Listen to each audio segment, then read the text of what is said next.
কিন্তু বামাটাকে তো দেখছি না। ও কি পাঠশালা থেকে ফেরেনি? না, অন্যদিন তো এর মধ্যে ফিরে আসে। ডাকো গে যাও। হয়তো পাঠশালা শেষ করে তিনি কালীতলায় নিতার সঙ্গে গপ্পে মজে গেছেন।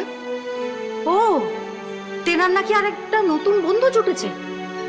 সে নাকি আবার বামার চেয়ে বয়সে বড়। বোঝো, তোমার ছেলের ব্যাপারখানা একবার বোঝো। বামা ওই রকম, অনাথ তো ওর বন্ধু, ও সবার সাথে মিশে যেতে পারে। তা ওর নতুন বন্ধুর কথা কি বলছিলে? কে সে? কি যেন একটা নাম বলেছিল বামা। কি যেন, কি একটা ভুলে গেছি। মা,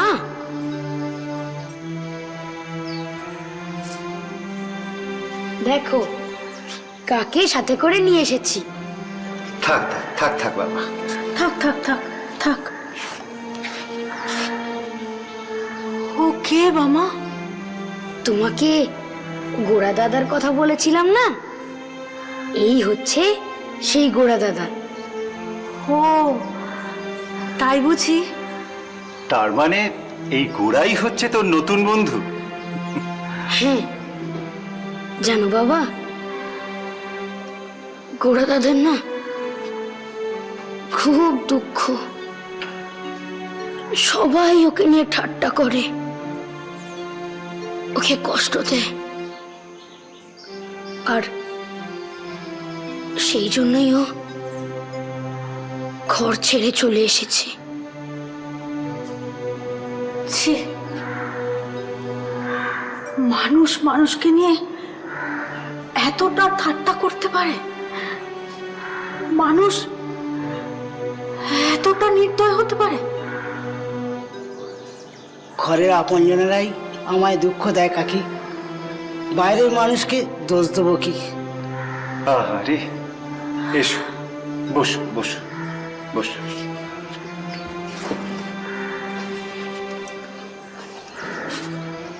তাহলে তুমি ঘর ছেড়ে এসেছো, কিন্তু এখন রাতে থাকো কোথায়? আপাতত আমি কালীতলায় থাকতে বলেছি।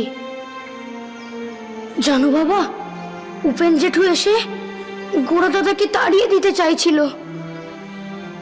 তাড়িয়ে দিতে চাইছিল? আশ্চর্য! একজন অসহায় মানুষ যদি খালিতলা একটু ঠাঁই পায়, তাতে কার কি ক্ষতি হয় কে জানে।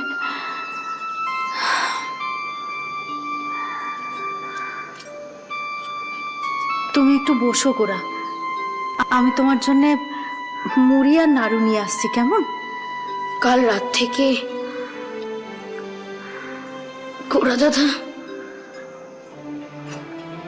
কিচ্ছু খায়নি মা। কিরে ছায়া, আমাকে ছেড়ে একা একা চান করতে এলি যে? আমি তোদের ঘরে গেছিলাম তোকে ডাকতে। কি করবো বলো, এত কাপড় কাচাকাচি করার ছিল, আগে না এলে অনেক দেরি হয়ে যেত গো। ও তাই বল, আমি তো ভাবলাম কোনো কারণে আমার উপর মান করেছিস তুই। কি যে বলো না তুমি, আরে আমাদের মধ্যে কি ঝগড়া হয়েছে যে তোমার উপর মান করে থাকবো?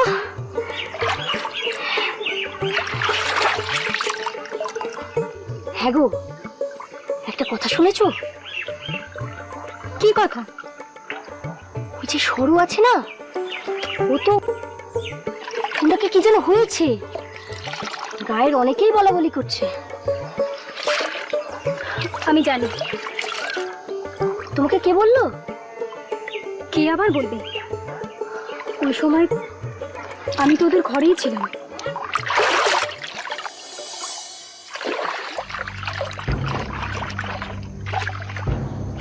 কিরে পুটি, চান করতে এসে ঘাটেই দাঁড়িয়ে থাকবি নাকি? জলে নামবি না?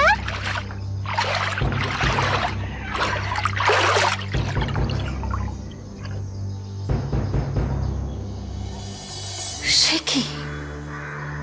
কাল রাত থেকে তোমার কিছু খাওয়া হয়নি? হ্যাঁ মানে খিদে পায়নি কিন্তু। সে আমি তোমার মুখ দেখেই বুঝতে পেরেছি গোরা। তুমি একটু বসো, আমি এক্ষুনি আসছি।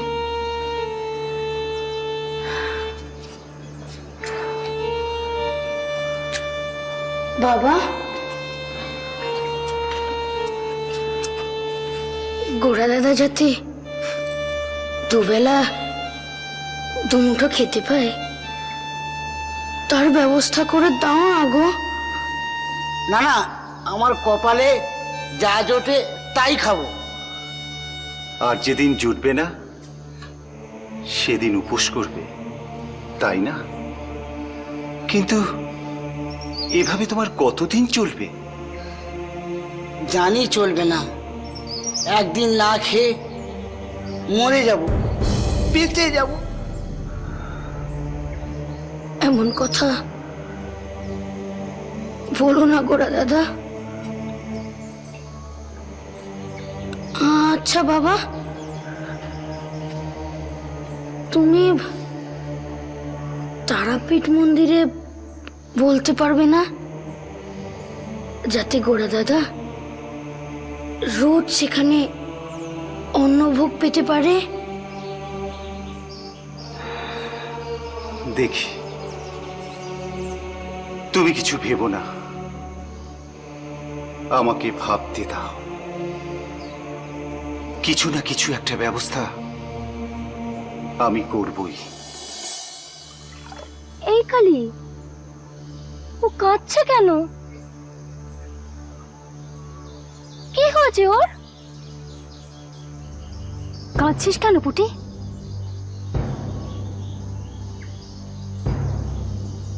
কিছু বলছিস না কেন? ঘরে আমার বিয়ের কথা চলছে। ও মা, আরে এই তো আনন্দের কথা।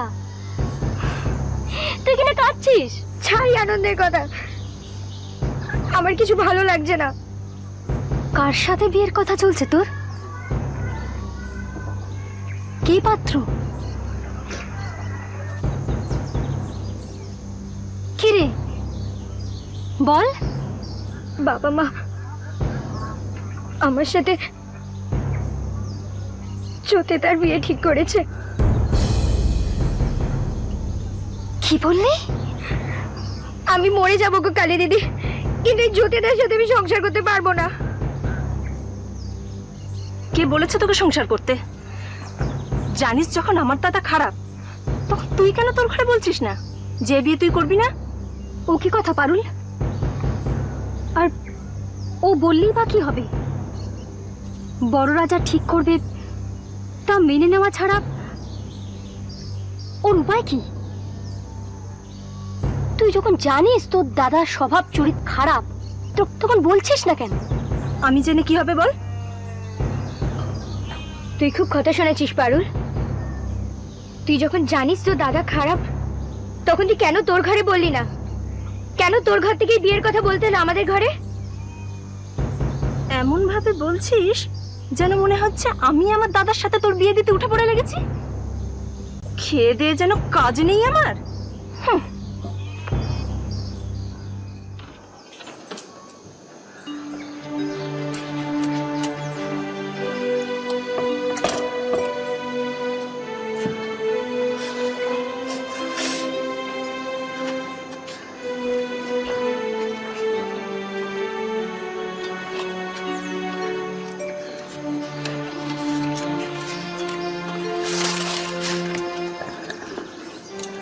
এসো গোরা, খেতে এসো। যাও, খেয়ে না।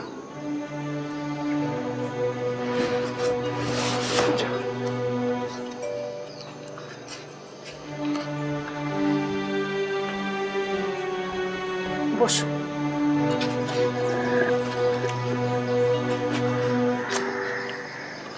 এখনো সব রান্না হয়নি, যেটুকু হয়েছে তুমি তাই দিয়েই খাও। ভাত? আমি ভাত খাবো? হ্যাঁ গোরা, তুমি ভাত খাবে, পেট ভরে ভাত খাবে। খেয়ে নাও। খাও না গোরা দাদা।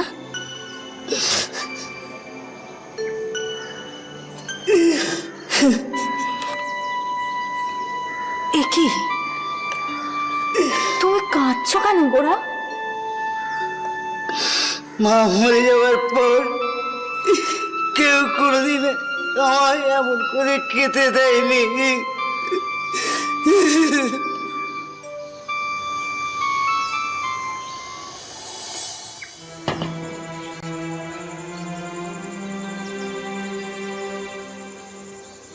এতক্ষণে তোমার ফেরার সময় হলো? জানো মা, পুটির বিয়ে থার কথা চলছে। তাই নাকি? অবশ্য পুটি তো বেশ বড় হয়ে গেল, এখন তোর বিয়ে থাওয়া দিয়ে সংসার করাবার সময়। তা পুটির বিয়ের কথা চলছে, তুই জানলি কেমন করে? পুটি বলল বুঝি? হ্যাঁ, পুটিদের অবস্থা বেশ ভালো। ওর বাবা নিশ্চয় যেমন তেমন ঘরে মেয়ের বিয়ে দেবেন না, ফটক দিয়ে খুঁজে পেতে পুটির জন্য নিশ্চয়ই একটা ভালো রত্ন নিয়ে আসবেন। যে রত্ন পুটির কপালে জুটতে চলেছে না মা, সেই রত্নের তেজে পুটির কপাল না পড়ে। তার মানে পুটির বাবা কার সাথে পুটির বিয়ে দিতে চলেছেন জানো? কার সাথে? জ্যোতিদার সাথে। জ্যোতিদা মানে যতীন, তোর উপেন জেঠুর ছেলে? না তো কি, ওই নামে তো এই গায়ে একটাই ছেলে আছে।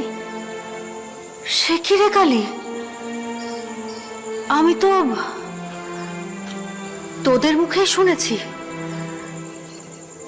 যতীনের স্বভাব চরিত্র নাকি ঠিক নয়।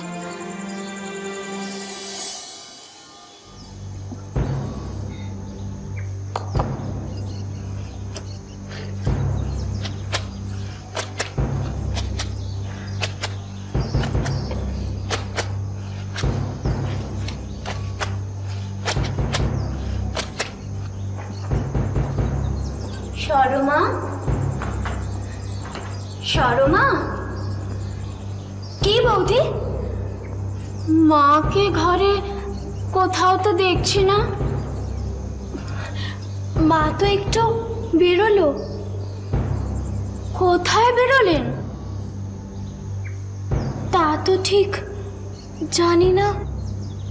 মানে আসলে আমি জিজ্ঞেস করিনি।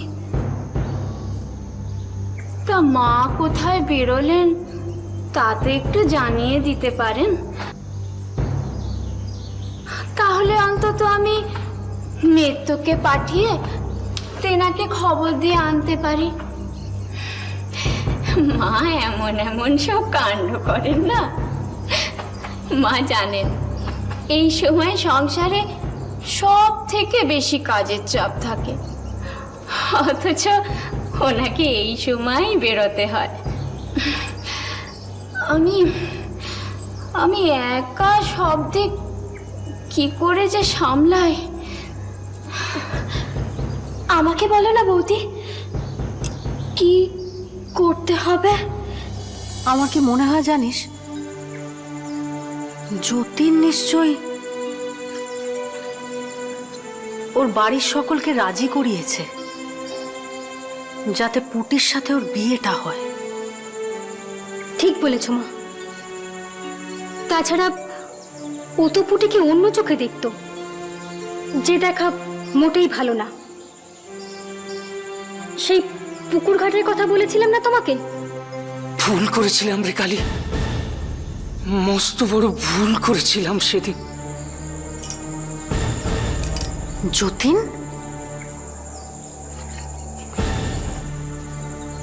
তুমি এখানে?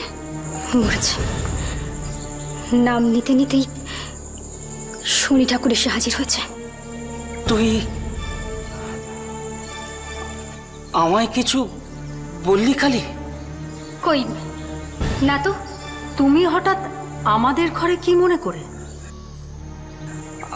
আমরা তো একই গায়ে থাকি কাকি, প্রতিবেশীর ঘরে কি আসতে নেই বলুন? না না, তা কেন? কিন্তু এই আমি আপনাদের জন্য মিঠাই নিয়ে এসেছি। নে ধর কালী, আমি ততক্ষণে কাকিকে একটা প্রণাম করে নিই। না না, থাক থাক, আর প্রণাম করার দরকার নেই। জুথি, জুথি আছিস নাকি রে ঘরে? কে? ও মা, দিদি তুই?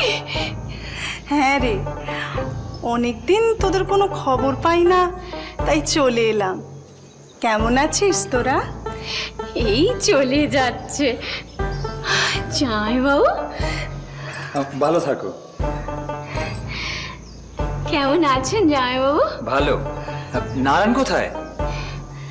সে তো এখানে নেই, কলকাতা গেছে। কলকাতা? কেন রে? কদিন আগে বাবা এখানে এসেছিলেন। বাবার কি একটা দরকারে যেন গেছে। কেন, তোরা জানিস না? কি করে জানবো বল? এর মধ্যে ওখানে তো আমি অনেকদিন যাইনি। শ্বশুর ঘর থেকে সোজা তোর এখানেই চলে এলাম। তা তোমার শ্বশুর শাশুড়িকে তো দেখছি না, তারা কোথায়? তাদের কি যাওয়ার জায়গার অভাব আছে জামাইবাবু? দেখুন, কারোর ঘরে বসে হয়তো গপ্প করছে। এ কে রে জুথি? তোদের ঘরের কাজের মেয়ে? যে কাজ করে সেই তো কাজের মেয়ে। আমিও তো কাজ করি, তাই না সরমা? ও আমার ননদ, শ্বশুর ঘর থেকে এখানে এসেছে।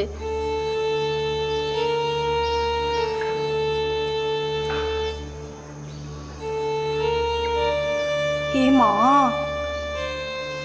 ওকে আসলে ওভাবে কাজ করতে দেখে না আমি অন্যরকম ভেবেছিলাম। দেখ না, আমি ওকে কত বারণ করেছি, কিন্তু আমার কোনো কথাই শোনে না। বলে, বৌদি, আমি যতই বাপের ঘরে আসি না কেন, আমার কাজ ছাড়া কিচ্ছুই ভালো লাগে না।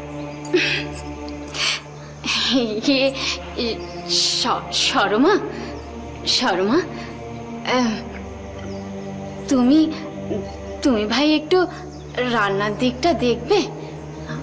আমি তাহলে ওদের সঙ্গে একটু কথা বলতে পারি। চল দিদি, কতদিন বাদে তোরা এসেছিস। চল, আসুন জামাইবাবু। সেদিন তুই আমাকে একখানা চড় মেরেছিস। কেন তুই আমাকে সেদিন একটা চড় মারলি? কেন সেদিন তুই আমাকে 10টা চড় মারলি না? সেদিন তুই যদি 10টা চড় আমায় মারতিস, তাহলে হয়তো এতদিনে আমি শুধরে যেতাম, ভালো হয়ে যেতাম, এত সময় লাগতো না। আমায় আমায় আমায় মাফ করে দে রে কালী, আমায় মাফ করে দে। আর তুই যদি বলিস তাহলে আমি তোর দাদার মতো হয়েও তোর পায়ে ধরে আমি। ও মা গো, আমি ঘরে চললাম মা।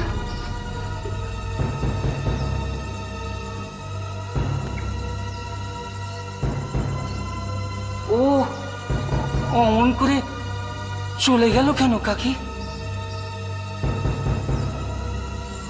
বড় হয়ে ছোটদের পায়ে হাত দিতে নেই যতীন। তুমি যে তোমার ভুল বুঝতে পেরেছো সেটাই যথেষ্ট। আর কালীর কাছে মাপ চেয়ে তো কোনো লাভ নেই।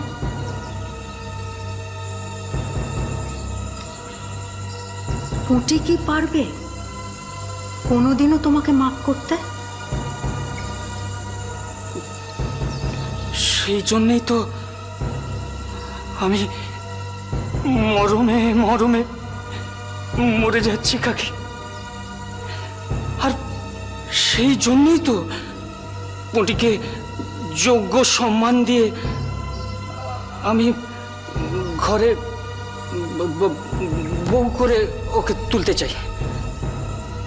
কিন্তু কিন্তু আপনাদের আশীর্বাদ ছাড়া তো কিছুই সম্ভব নয়। আপনি আপনি আমায় আশীর্বাদ করুন কাকি। কি করছো? ওঠো ওঠো ওঠো যতীন।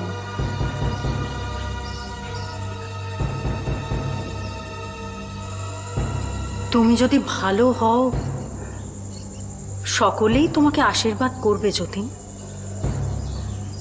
আপনার এই উপদেশ আমি চিরকাল মাথায় করে রেখে দেব। এখন তাহলে আমি আসি কাকি। এসো।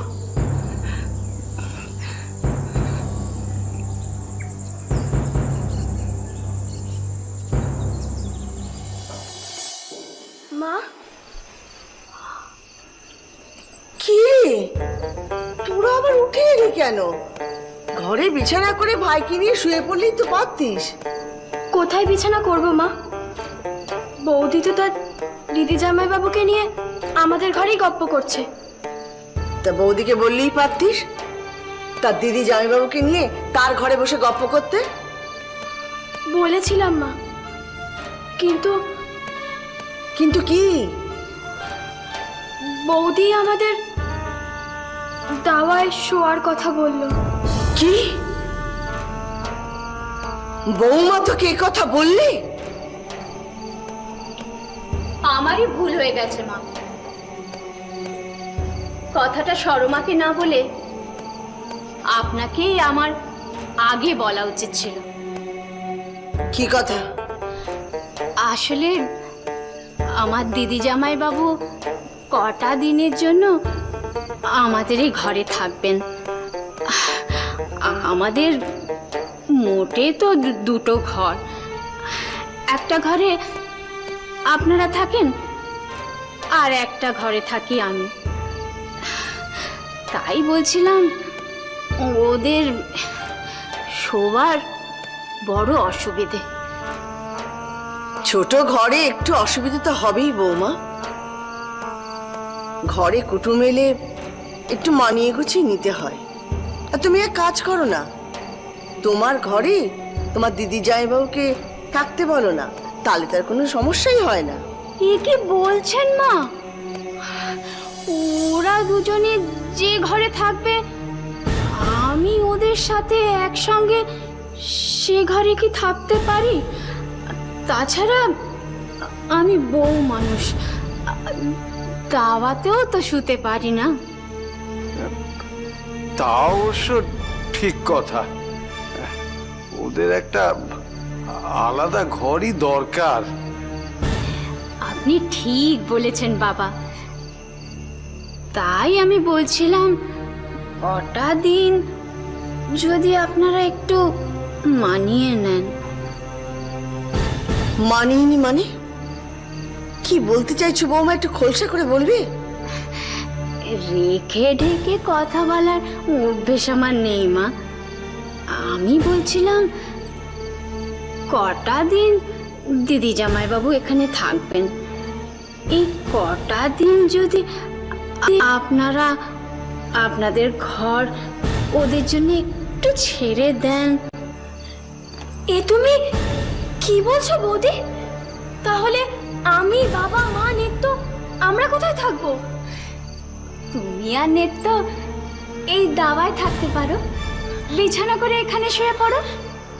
আর বাবা মা ওনার ওই ছোট্ট ঘরটায় থাকবেন। তুমি কি বলছো বৌমা? কেন মা, আমি তো এমন কিছু বলিনি। তুমি আমাকে আর তোমার শ্বশুরকে ওই ছোট্ট কোনার ঘরটায় থাকতে বলছো? হ্যাঁ, তুমি জানো ওটা গরু ছাগলের খড় বিচুলি রাখার ঘর। তুমি এত বড় কথাটা আমাদের মুখের উপর বলতে পারলে? বৌমা, বৌমা, তোমার দিদি জামাইবাবু আসায় থাকার যে একটা অসুবিধে হচ্ছে সে কথাটা অস্বীকার করছি না, কিন্তু তুমি আমাদের যে ঘরটায় থাকার কথা বলছো সেটা মানুষ নয়, গরু ছাগলেরা থাকে। আমার খুব খারাপ লাগছে বাবা, কিন্তু আমি কি করব বলুন? অসুবিধায় পড়লে গরু ছাগলের সাথে মানুষকেও তো থাকতে হয় কিনা বলুন? চুপ করো তুমি। তুমি তুমি আমাদের গরু ছাগলের সঙ্গে তুলনা করলে?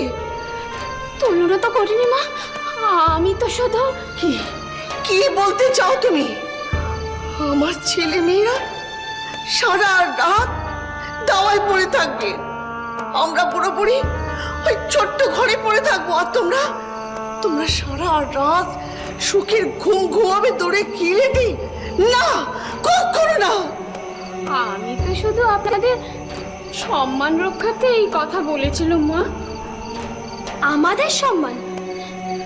কোন সম্মানের কথা বলছো তুমি বৌদি? আমার মা বাবা সারা রাত ওই আস্থা করে পড়ে থাকবে, এটা কোনো মানের কথা বুঝি? এই ঘরের বউ হয়ে সারা রাত যদি আমি দাওয়ায় পড়ে থাকি, তাহলে আমার দিদি জামাইবাবুর কাছে তোমার মা বাবার সম্মান কি বাড়বে? আর তুমি মান সম্মানের কথা বলো না, শ্বশুর ঘর খুইয়ে এখানে এসেছো, তোমার মুখে মানের কথা মানায় না শর্মা। বৌমা, এই এত রাতে এত ঝগড়াঝাটি আমার একদম ভালো লাগে না মা। কটা দিনের জন্য এভাবে থাকলে আপনাদের খুব ক্ষতি হবে না মা? একটু একটু মানিয়ে নিন না মা। আমি আসি।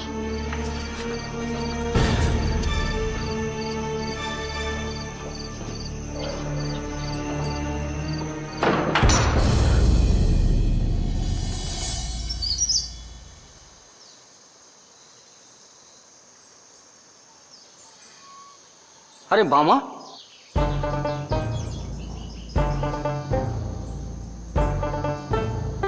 তুই এখানে কি করছিস? আর আমি তো তোকে কত জায়গায় খুঁজে বেড়াচ্ছি, তুই এখানে বসে কি করছিস? অপেক্ষা।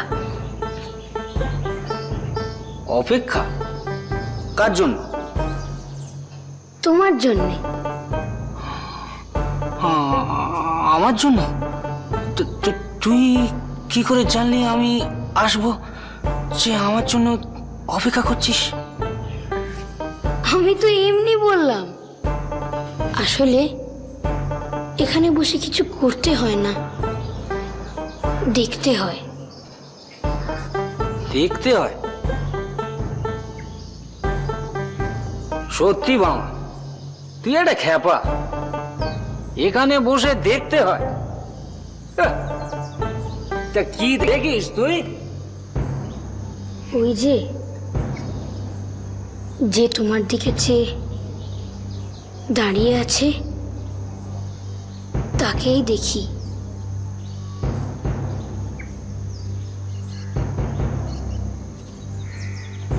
তা তুমি বললে না তো কেন আমাকে খুঁজছিলে? এবার আমাকে ঘরে যেতে হবে গো। পাঠশালা থেকে ফিরে আমি ঘরে যাইনি। ও হ্যাঁ, মানে ঘটনাটা হচ্ছে কি, মানে ব্যাপারটা খুবই গুরুতর। আমার মনে হলো তোর সাথে কথা বলা দরকার। বাবারে বাবা, কত কথা বলছো তুমি, কিন্তু আসল কথাটাই বলছো না। হ্যাঁ, মানে ওই একটা ঘটনার ব্যাপারে তোকে একটা কথা জিজ্ঞেস করতে চাই। কিসের ব্যাপারে? রক্তের ব্যাপারে? রক্ত? তুই জানলি কি করে? জানি না তো, আমার মনে হলো তাই বললাম।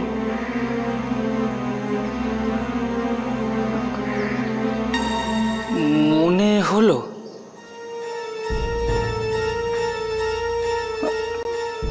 যাই হোক, শোন, তোকে যা যা বলবো বা জিজ্ঞেস করব, তুই কিন্তু কাউকে কিছু বলবি না। না, বলবো না। বলো না, কি জানতে চাও? এই প্রথমে তোকে একটা কথা জিজ্ঞেস করতে চাই। এই গাঁয়ের মানুষজনদের মুখে শুনি তোর নাকি অনেক ক্ষমতা, তুই নাকি অনেক কিছু, মানে অনেক কিছু আগে থেকে বুঝতে পারিস।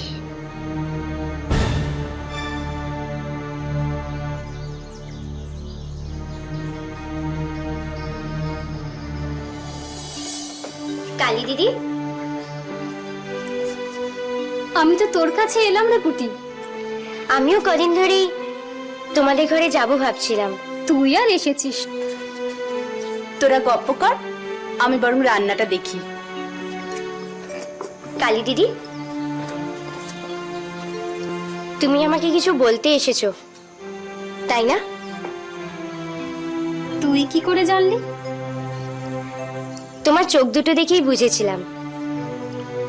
তোমার চোখ দেখেই মনে হয়েছিল তুমি আমাকে কিছু বলবে, শুধু মা চলে যাওয়ার অপেক্ষা। হ্যাঁ রে পুটি, জানিস জ্যোতি দাদা সেই দিনের ঘটনার জন্য আমার কাছে ক্ষমা চেয়েছে। ওর কথাবার্তা শুনে মনে হলো জ্যোতি দাদা অনেক বদলে গেছে। ওই মানুষটা বদলাবার নয়,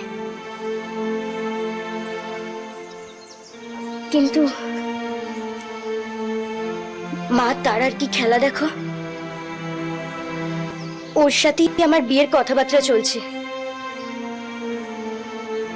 আমি তো মোটে রাজি নই, মাও যে খুব একটা রাজি তাও না, কিন্তু বাবা মোটামুটি রাজি। আমিও বলে দিয়েছি ওর সাথে যদি আমার বিয়ে দেয় তাহলে আমিও জলে ডুবে মরবো। ওকে, তুই ভাবে আমার দিকে চেয়ে আছিস কেন? তুই কি কিছু বুঝতে পারছিস না আমি কি বলতে চাইছি?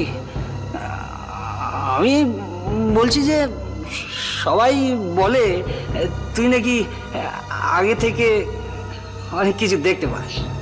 ও কি রক্ত? রক্ত? কোথায় রক্ত?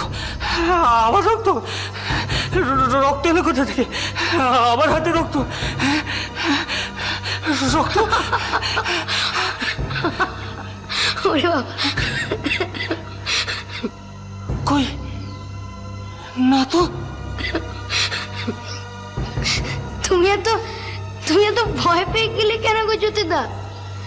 আমি বলছিলাম যে তুমি রক্তের কথা বলতে গিয়ে অন্য কথা বলছো কেন? মানে তুমি তো আমাকে তোমার হাতে রক্তের ব্যাপারে জিজ্ঞেস করতে এসছো।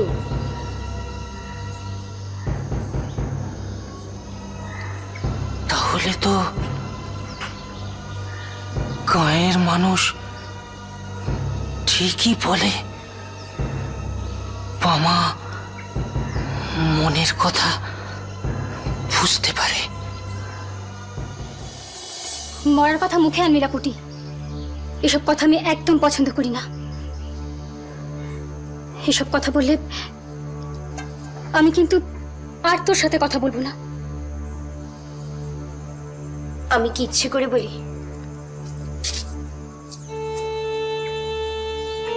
কত যন্ত্রণায় যে বলি তা তুমি বুঝবে না। যন্ত্রণা আমি বুঝি রে। আমি নিজে যে জীবনে অনেক যন্ত্রণা সহ্য করেছি, বিয়ে করেছি, স্বপ্ন দেখেছি সুন্দর জীবনের,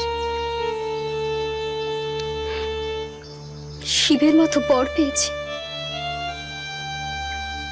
তারপর সব হারিয়েছি।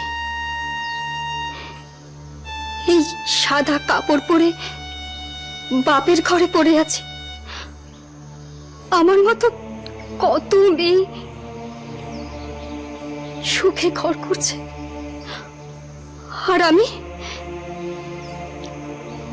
আমার তো তাহলে অনেক আগেই জলে ডুবে মরা উচিত ছিল রে। তোর কষ্টটা আমি বুঝি রে কালী, কিন্তু মা অত মন খারাপ করিস না রে। ঘর সংসার সবাই চায়, কারো সে আশা মেটে, কারো মেটে না। মা তারার উপর ভরসা রাখ মা। তাই তো করে আছি। একদিন দেখবে আমি ঘর ছেড়ে তার কাছে চলে গেছি। জানো মা, আমাকে যে বিরক্ত করছিল না একদিন, কালী দিদি বলছে সে নাকি কালী দিদির কাছে এসে ক্ষমা চেয়ে গেছে। কার কথা বলছিস তুই? যতীন? যতীন তোর কাছে ক্ষমা চেয়েছে? হ্যাঁ গো কাকি, দেখে মনে হলো সেই আগের জ্যোতি দাদা আর নেই গো। এই রে, মা কুটনো কুটে রাখতে বলেছিল, একদম ভুলে গেছি। আমি চাই রে বুটি, হাসি গো কাকি। আরে কালী না, এত তাড়াতাড়ি করে কোথায় চললি মা? ঘরে অনেক কাজ ফেলে এসেছি কাকা, আমি আসি। পাগলি মেয়ে। জানো, একটা খবর শুনলাম কালীর কাছে।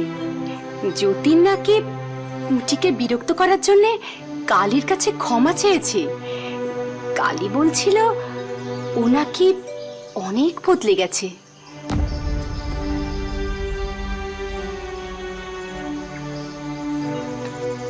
এই চিন্তাটাই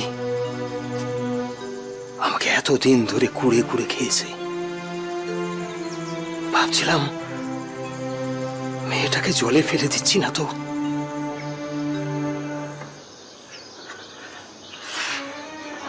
হ্যাঁ রে বাবা, তোর মনে আছে? হ্যাঁ, একদিন তুই আমায় বলেছিলি আমার হাতে রক্ত, আর তারপর থেকে তুমি তোমার হাতে রক্ত দেখতে পাও কখনো কখনো, তাই তো? হ্যাঁ ঠিক তাই। আবার একদিন জ্যোতিদা, তোমার হাতে রক্ত কেন গো?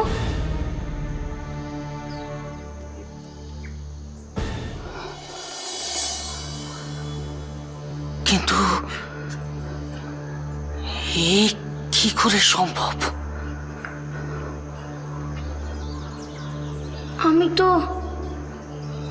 আমি তো কিছু জানি না। আমি যখনই তোমার হাতে রক্ত দেখেছি তখনই রক্তের কথা বলেছি। না রে বাবা না, তুই লুকিয়ে যাচ্ছিস। আমায় বাঁচাও বাবা। আমি পাগল হয়ে যাচ্ছি রে বাবা, আমি পাগল হয়ে যাচ্ছি। যখন তখন আমি আমি হাতে রক্ত দেখতে পাই, আর সেই রক্ত কোথা থেকে যে হাতে চলে আসে আমি কিচ্ছু বুঝতে পারি না রে বাবা, আমি কিচ্ছু বুঝতে পারি না। আর কিছুদিন এমন হলে আমায় আত্মহত্যা করতে হবে রে বাবা, আমায় আত্মহত্যা করতে হবে। আমায় বাঁচা বাবা, আমায় বাঁচা, আমায় বাঁচা। আচ্ছা জ্যোতি দাদা, তুমি তুমি ঠিক কবে থেকে তোমার হাতে রক্ত দেখতে পাচ্ছ? নরেন দাদা হারিয়ে যাওয়ার পর থেকে, তাই না গো? নরেন নরেন কোথায় গেছে আমি কি জানি? আমি তো তা বলিনি, আমি শুধু জানতে চাই যে কবে থেকে তুমি তোমার হাতে রক্ত দেখতে পাচ্ছ, আর এই রক্ত এলোই বা কোথা থেকে? তোরা তোরা কি ভাবিস কি? হ্যাঁ, কি ভাবিস কি আমি কি নরেনকে খুন করে?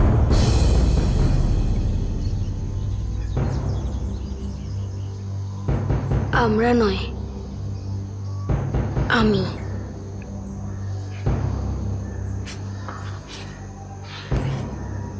কিছুই ভাবছি না।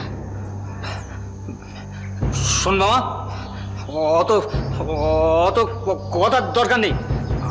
আমি তোর কাছে এসেছিলুম, যদি তুই আমাকে বাঁচাতে পারিস তো বাঁচা, আর যদি না পারিস তো আমার ভাগ্যের ওপর ছেড়ে দে। দরকার নেই বাঁচার। আহা, তুমিও তো রেগে যাচ্ছ কেন গো জ্যোতি দাদা? আমার যে সত্যি তোমাকে বাঁচানোর ক্ষমতা নেই গো। আর যার আছে সে হলো আমার বড় মা। তুমি তারাপীঠ মন্দিরে গিয়ে বড় মার সামনে দাঁড়িয়ে সব পাপ স্বীকার করো, দেখবে বড় মাই তোমাকে বাঁচিয়েছে। আমি এখন আসি।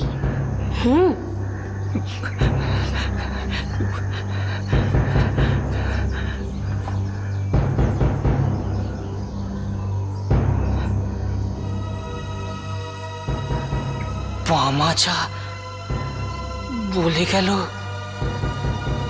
তাই করলেই আমি বেঁচে যাব।